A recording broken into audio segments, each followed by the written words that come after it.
Hello, and welcome to another COVID-19 JKA Karate Kata seminar. Tonight's kata is Heian Godan, Heian number 5. Heian means peace or peace of mind. And supposedly the Heian katas, if you learn them all well, you can have peace of mind that you can defend yourself.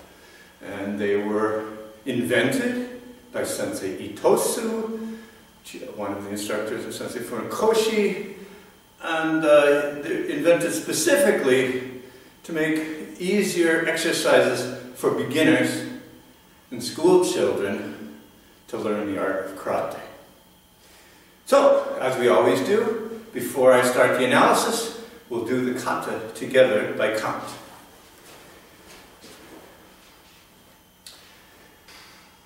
Eight.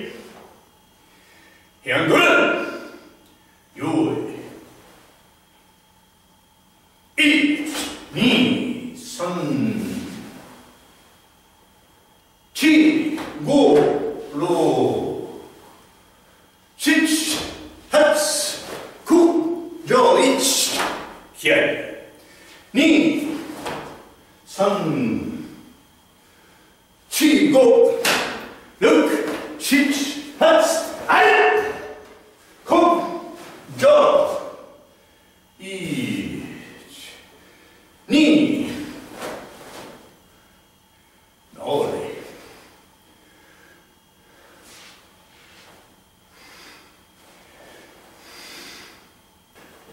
Okay, so first set of movements in Heian Godan.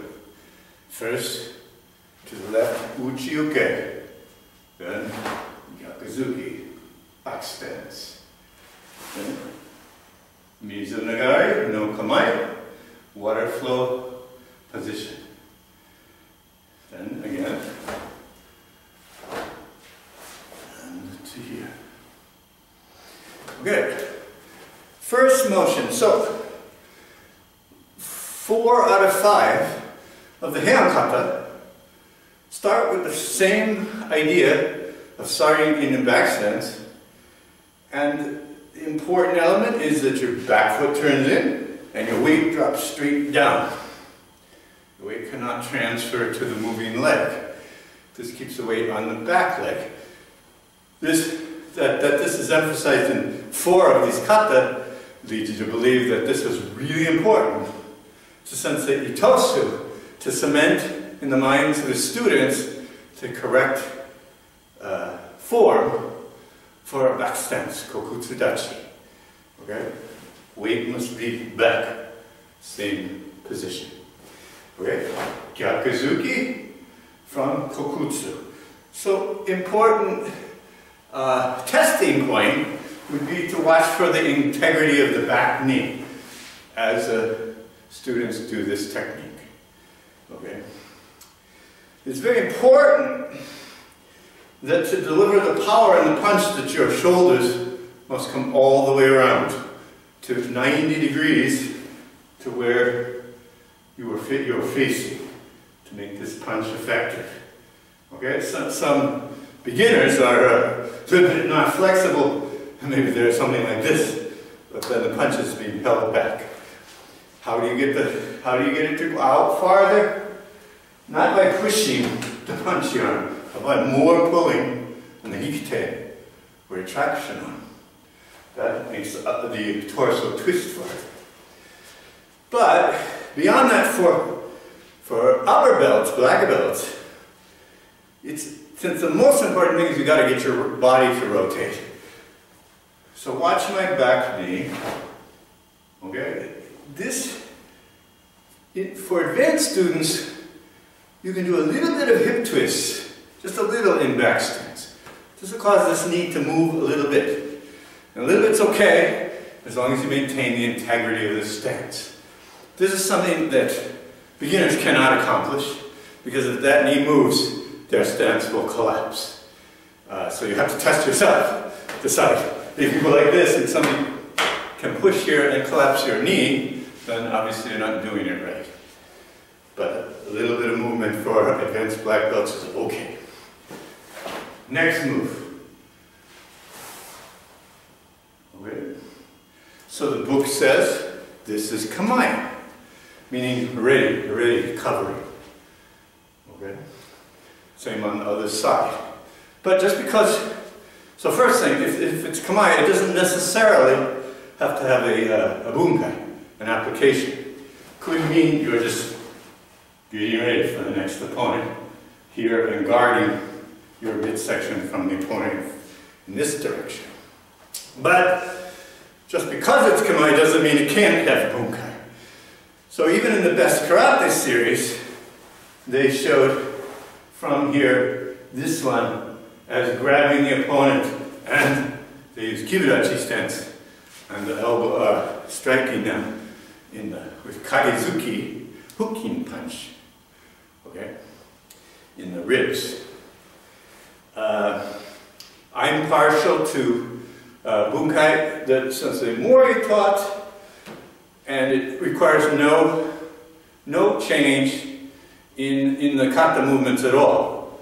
Okay, opponents coming from this side, and it's best if they're punching with this hand. Okay, chudan punch. You block the chudan punch, punch the opponent. You grab to the inside of the arm, and you pull the opponent. And as you pull him by you and hit him in the ribs. Okay? So, what does this accomplish?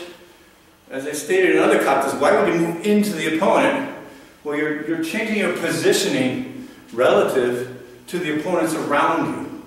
And in this case, that position change can be dramatic. If after you grab the opponent, he's leaning forward or is not so heavy, when you pull and hit, he'll get pulled right by you. Okay, he'll go flying. Okay, and he'll go in the direction of the other opponent. So basically, you put this opponent between you and the next opponent. That's good strategy. But even if the opponent doesn't budge, and you grab him, and he's solid as a rock, when you pull, it's helping you to pull your own body weight into this opponent. Okay? Now he's just standing here after you hit him, but he's still between you and the next opponent. So that's an important bunkai to envision. Okay, a word about Kage-uke-suki, or if it's just a water flow position, you still have to know how to do correctly. First, just the position of the arm. So, take a chudan punch, and of course chudan punch, you push the shoulder just a little forward for maximum strength. Before I explain how the chudan punch, or chudan elbow strike, you keep the elbow in the same place, you make Kyakusuki to chudan, keep the elbow in the same place, just bring this hand back to here, that's the correct position. For this technique, you keep the elbow in place, and you just make this hand go to the side. Okay? Important point is, the elbow to the wrist, to the fist, is pointing to the target. Okay, a lot of people, there's something weird, they try to make a big circle and then they curl their fist back in and they're all like tight on the inside here. But it's a very relaxed position. Make sure you're facing the target. Okay, second point that's important. Well, first, a water flow punch, what does it mean? Your image is you're taking a drop of water would flow down your upper arm, hit your elbow, flow down your lower arm, and then drop off the end of your fist, meaning every joint is downhill from the other. This is true chudan punch too. Everything's lower from the shoulder, elbow, wrist. Okay, so that's why this is the correct position, same as a chudan punch. But a lot of people mistake they make. In the old days, many went like this, some big exaggerated motion. But this outside action is mostly shoulder power, using shoulder power. It prevents you from making really good power with this technique. First, not just power. When you make this technique, this means the opponent is right here. It's like you've moved your body right next to him. It's right here.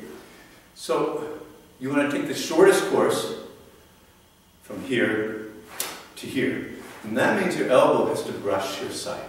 Just like a punch, then it turns over.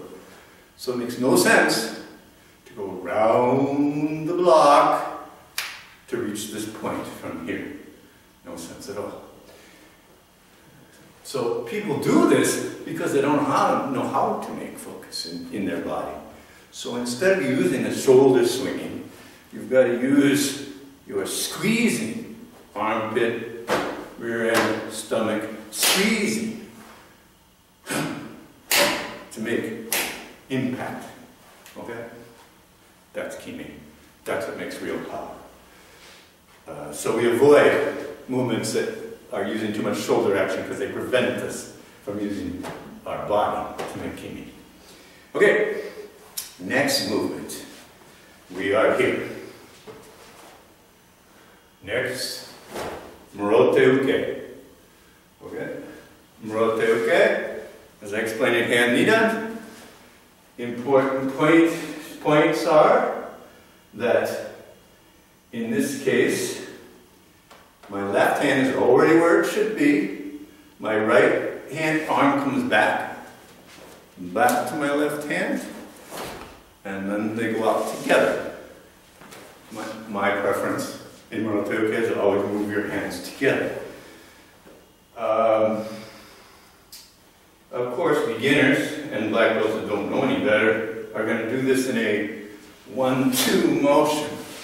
But as you go up in rank, you have to start to make all your movements go boom, which means you have to do it in a 1 count, not a 1-2 count, which means the technique, the arms must whip into position,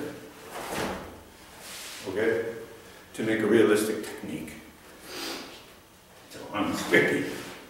Beyond that, as I'll emphasize in all the movements, your hip must twist at the end.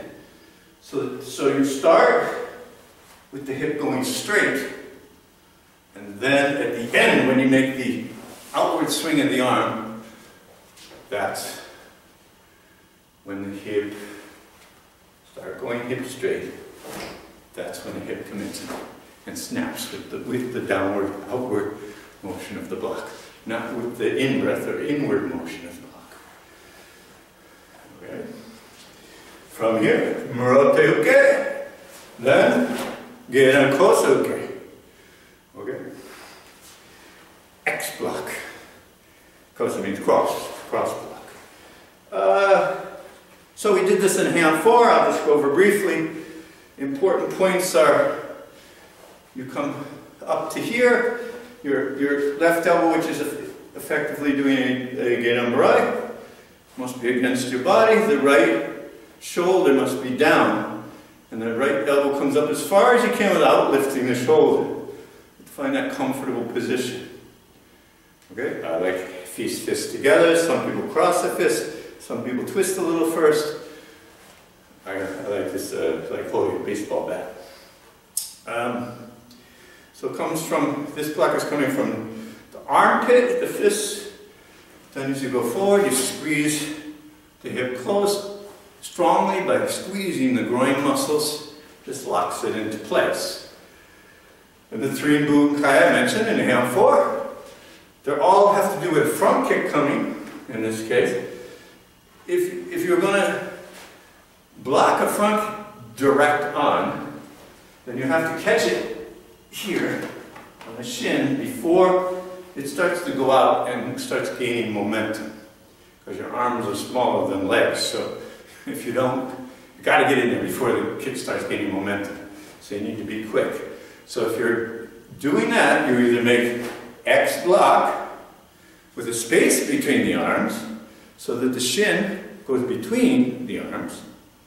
The katas, all the katas that have this X block are executed with the fists fairly close together. And that's because another way to execute this technique is to make a block strike combination. Meaning as you come here, if you stop the shin stop the kick from coming out, but you're actually punching the shin with these two knuckles and these two knuckles, 4 knuckles simultaneously. Okay. And the third, if your timing's a little late, you can't meet the kick dead on, or you will lose. You'll hurt your arms. So in this case, as you come from here, kick's coming out, it just becomes a combination of blocking to the side and striking the leg. Diverting the leg to the side of you first and striking it very quickly afterwards on the shin. Okay, so that facilitates a kick a little late timing. Interestingly, in the oldest video I could find of this kata from the late 50s, they came from here to make this X block. Okay, so they had no option. If they don't catch this kick here, they're not going to be able to make this block because they don't have the option to make this sideways block. Okay. From Kosuke, again, open hand, Jora Kosuke. Okay. Elements of this one are, make the stance a little bit shorter, but don't raise up in the hip. Okay, this little bit shorter stance allows you to, if the technique's coming in a little bit, you get a little more away from the opponent, okay? But don't make the stance shift, don't make the stance higher. You gotta keep your center of gravity low. And in the old days, in the old videos, they would reach out far for this one. But now it's executed more like 2 rising blocks. They're a little bit farther ahead forward than regular rising blocks. A little forward. But you gotta be able to look underneath with 2 eyes. Okay? Don't do this one. Okay. So from here, next one. This is Chudan Osayuke, the pushing down block. Okay? This one is straight punch, and then step forward, lunge, punch, kiai. Okay, so the bunkai, and the name of the blocks in the bunkai infers what the standard is. Okay, so the opponent's coming, kicking to Chudan. Then the right hand off the side punches to Joda. Then the left hand punches the Chudan. And you push the punch, block the punch down. Then the opponent's punching again with the right hand. You slice inside, you block, and you punch at the same time. And then you finish him off with the lunge punch. This technique is not done 1, 2. This one is done in transit as you move forward. Okay. So most people have seen the bunkai where this one means you grab the wrist and pull to your side, but this is a secondary one. So executing the kata properly with the first bunkai for Osayuke, you have to be here. You cannot pull far back, and the front arm must be perpendicular to your line of travel. So you're not pulling past your body line. And you hit your body staying square. Okay, we are here. Lunge punch. Next. Okay, I'm right. This one has undergone an evolution. In the oldest videos that I've looked at, they just step straight into this technique. Okay? Somewhere in the middle years, and in best karate, they bring the knee up like Basaidai, and then bring it down. And then headquarters went back to don't bring the knee up anymore. So this is an indication tradition of, to me, of instructors back in the day were doing the technique differently, teaching it differently. When Sensei Nakayama decided to standardize and said, this is the main way to do it. Very often, from what I was told, they would go back to which way did Funakoshi do it? And they'd use that to break the tie if there was a disagreement. Interesting point, based on Karate Do Kyohan, is that if you read the text says, step forward into down block Kibarachi stance. The picture clearly shows the person coming up with his knee and down into Kibarachi stance. What's going on here? Well, the problem is that Karate Do Kyohan, this is the earliest edition was 1922 or thereabouts, and it had text and I believe little line drawings, okay, but not so many photos. So Funakoshi later in his life was encouraged to do a second edition of Karate Do Kyohan and include detailed photos for people to help them learn the kata. Problem is, the second edition wasn't finished before Sensei Funakoshi died. So his students from the Shotokai, Sensei Igami's group, put in their own pictures to illustrate the different moves of the kata. And there is a disclaimer in the foreword, or preface to the book, saying, in some cases, the pictures are different from the description in the text. And the reason they picked what they picked is they picked what they thought was the most commonly practiced way. My thought reading that was, yeah, the most commonly practiced way by the Shotokai. So anyway, moral of the story is, if you're trying to learn karate from Karate Do Kyohan, carefully read the text, description, and look at the pictures to get to the idea. Okay, so we are here. Next. Karyuke, Kibarachi stance, shutdown. Okay? Karyuke means a hooking block. Like any slow motion, we haven't had too many in the Heian kata yet. Because to do a movement slow, actually you have to show sophisticated body control and supporting leg control. But here, this is a relatively simple one. But the timing should be the same as almost any slow movement. The in-breath is quicker than slower, slower, slower, slower, slower. Okay, decelerate to the end. Okay. Again.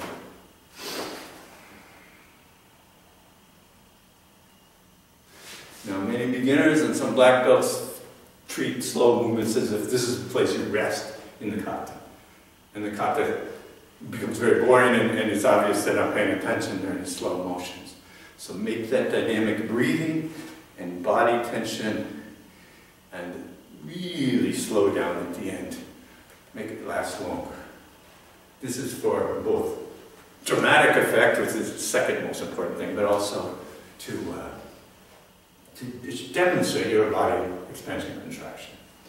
Karyuke, this one has evolved in the old video and in the old text.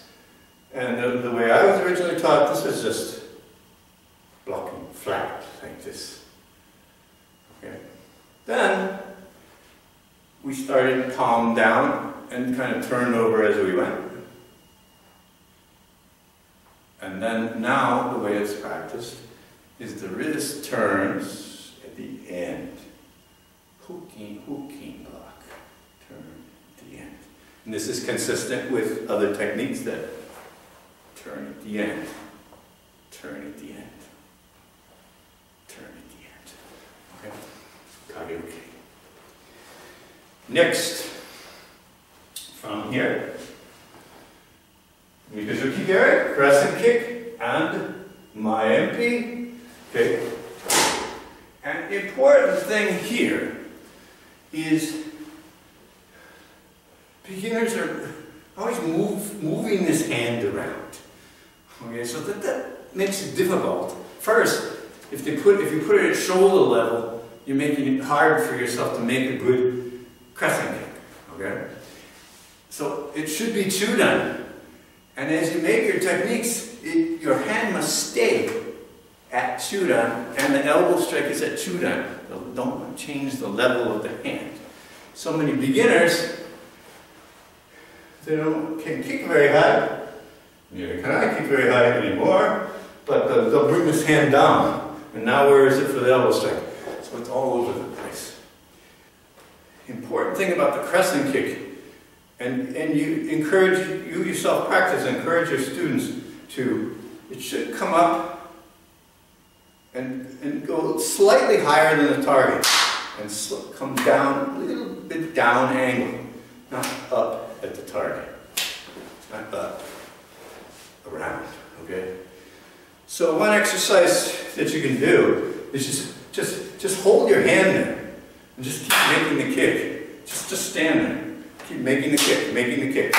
If you're coming around, the bottom of your foot can slap your hand. If you're coming up, it's going to slide off your hand. So that sound, slapping sound of the foot against the hand is feedback that maybe you got a little bit right. But the important thing to get the height is you got to, and then make for a big elbow strike. Because you're going to get the hip up while keeping this elbow pulled way back. Okay, then the elbow strike, after the kick, pulling this one back, you use your body twist to make Maempi, front elbow strike. Okay. Should be approximately the position of the water flow punch, but black belts can use a little bit of hip twist to get a little more turn with the elbow. Little bit in Kibarachi. Once you understand the stance, there's a little bit of flexibility to move that hip and snap that hip beyond just coming to horizontal. Beginners shouldn't even be encouraged to try this because they will do some facsimile that doesn't make any sense. So they should just come square and try to focus down. And like any elbow strike, important thing is don't come around to the outside with the elbow and use your shoulder. Keep it inside. And it comes to here. And look at this magical position. So this Kagesuki, punching that way, also has this factor.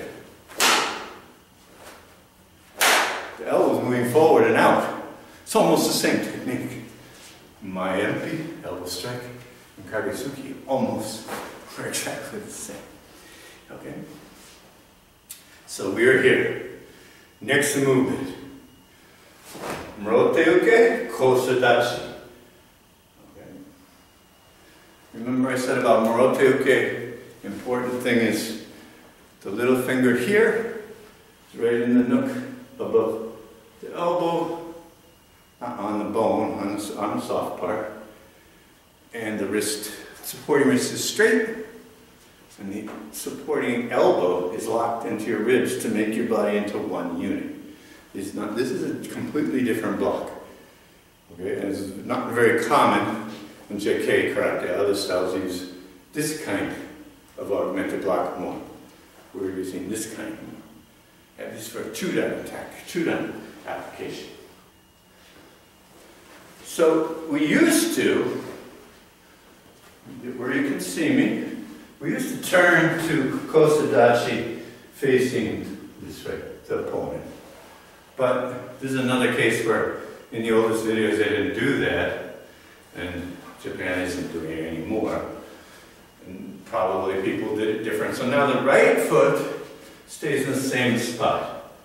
So your body is facing this way, while your block is facing this way. Okay. Next technique blocking shutdown punch. Opponent's very close to you. You come upward under his jaw and punch to the sky. So you're using this power to make most of the power, the thrust, your legs, not your arm. Okay. This stance is almost no weight on the front leg, just the pad of the foot is touching, all your weight's on the back leg. Okay, the front foot is just for balance. And this one, make sure this is directly behind you, not over here or something. Make sure you punch straight up. Okay, next one. Jumping and come to here, Kosauke and Kosadachi. The application and the jump, doesn't matter what video you look at. The jumps are pretty much the same because there aren't too many ways that a person can jump up in the air. So it's kind of natural. So the meaning is that an opponent is standing, as you're standing ready, you use a bow, a long one, not a short one, and swings at your ankles. Okay? So as I come up and you jump over the bow, and you strike with four knuckles, depending which leg is forward of the opponent. Either right here, just above the knee joint, or right here. Either way, an oblique strike from about a 45-degree angle will send the person to the ground, especially considering that you're coming down using gravity, okay, as well as your arms to make power in this technique. Like the last movement, second last movement, MP, the kiai is in the air. Kiai, and then on the way down, no more kiai. Yai, boom, this way. Okay, so we came down, we struck this opponent in the knee. Next is Moroteuke and Zenkutsudachi front stance. Okay, important point, a couple points. First, the line of travel, and I've demonstrated this kind of thing before. From here, you kind of go off into a wide stance. The opponent's coming down this line, the line you're looking down. So I'm going to meet the opponent there. And that being the case, my stance here, not very wide. I make a wide stance, narrow stance on the line, wide stance off the line. I'm not engaging the opponent straight on, I'm going somewhere to the side. So many of the kata have that modified stance to make sure you stay on the line of attack. And this one's no different.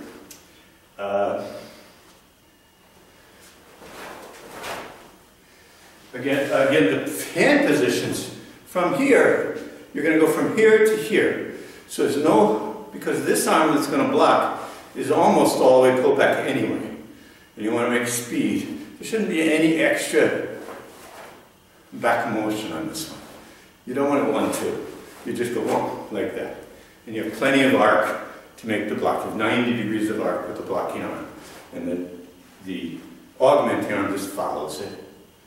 So no extra movement. This is a key point. It is not so important with green belts doing this kata. Key point for black belts in competition is that, especially in the advanced kata, we're doing Heian kata in an advanced manner. As much as possible, you must go directly to the target with no extra motion. Those are judging points. Okay, so we are here. Next, okay, and pull. First thing, from here, this one can be a down block, or maybe just getting ready, your idea. This one is getting ready. because you want to go that way with this right hand technique, a lot of mistakes a lot of people make is they bring this hand back here somewhere. And those are usually the people who are moving their hands before their bodies. Your body must start to move right away as you bring your hands up. Okay? Your body must start to move right away. It cannot wait for the hands. So the elbow, make sure that it comes on this line and doesn't go behind the line. Next one, in the old days on some of the older videos, it appeared as though people were reaching and the bunkais grab the gi here by the knee and pulling it. Okay? Bunkai means grabbing the gi, and as you pull the leg out from under the opponent, this hand comes across their neck. Okay? So such that they're going over backwards over this front leg, pushing them, pulling the leg out and pushing their body over this leg. Okay? But this one, in the old days it looked like they were just reaching for this position to make this technique, and that is the way that I was originally taught to kata. However, by best karate time, late 70s, early 80s, this specifically was shuto, soto, moashiuchi, outside knife hand strike. So you have to come around to here. Okay, this changes at both the execution and application a little bit. The application doesn't change too much. When you come like this, you are striking to the groin nerves and arteries in this crack here. Okay, and because you strike deep, as you bring your hand back, your hand will naturally come along the leg, and you can grab them by the leg to go down here to pull the leg out. So you strike first, then you pull the leg out. This doesn't change much. But what it does change is the timing. So if you see people with kind of like this, then they're not making the strike. They're not focusing the first technique. So you have to a little bit pause there, just a little. Okay, so from here, you have to. Now, advanced black belts can do that really quick, but the important thing is that did they focus, then pull. In the old days, this was 2 counts. 1, 2. Okay. First, it also was done with a regular stance, front stance. So in other words, from this point, you switch to front stance, and then the foot will move to the side and make back stance. Again, there's a problem with the attack line. As I come to here comes the opponent. Now I'll move over here. We're here somewhere. I have to come down the center. It makes much more sense. Okay? So, at this point, you're not here very long. So you don't need to be incredibly stable because you're going 1, 2, and that's when you put the real spurs to it as far as the focus. But it does change your movement in your feet. If you have a narrow stance, when you go to here and you come to here, this front foot does not go back and forth like this. It goes forward a little and then pulls back toward the back heel. It's just a little shift. Okay, this is more advanced, and the white belt should be, or green belt should be encouraged to start to make their technique more advanced like that once they've got the basic stances down. So anyway, we're here. Strike, pull. That's 1 count now. This is another count. Standing ready. This next one used to be 2 counts. just like the other one. Oh, I'm sorry. Used to be 3 counts. 1, 2, 3. But now they want 1 count. So you turn not to 90 degrees, but to about 45 degrees. As soon as you turn, you open your hands, getting ready to block. Lower your center of gravity, and right away go to this one and pull. Okay?